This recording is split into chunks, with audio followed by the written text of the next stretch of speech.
একজন ত্রিপুরা ছেলে ও একজন মুসলিম মেয়েকে আটক করেছে স্থানীয় কিছু মানুষ। তাদেরকে জিজ্ঞাসাবাদে চাঞ্চল্যকর কিছু তথ্য উঠে এসেছে।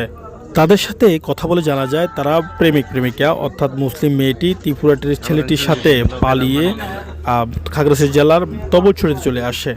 মেয়েটির বাড়ি লালমনিরহাট। সে গার্মেন্টস চাকরি করেন, ছেলেটিও গার্মেন্টস চাকরি করেন।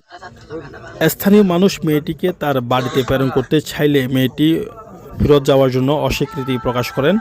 পরবর্তীতে মানুষজন ছেলেটিকে মুসলিম বানিয়ে তাদের মধ্যে বিয়ে দেওয়ার চেষ্টা করলেও মেয়েটি বাধা প্রদান করেন। মেয়েটি জানান তিনি মুসলিম থেকে খ্রিস্টান হয়ে যাবেন, মুসলিম তিনি থাকবেন না। পরবর্তীতে মানুষ বাধ্য হয়ে তাদেরকে আইনের হাতে তুলে দেন। পরবর্তীতে উভয় পক্ষের গার্জিয়ান এসে যোগাযোগ করেছে এমনটা জানতে পেরেছি, এবং এক পর্যায়ে মেয়েটিকে তার বাড়িতে প্রেরণ করা হয়। সর্বশেষ এই তথ্য আমাদের কাছে নিশ্চিত হয়ে আসেন।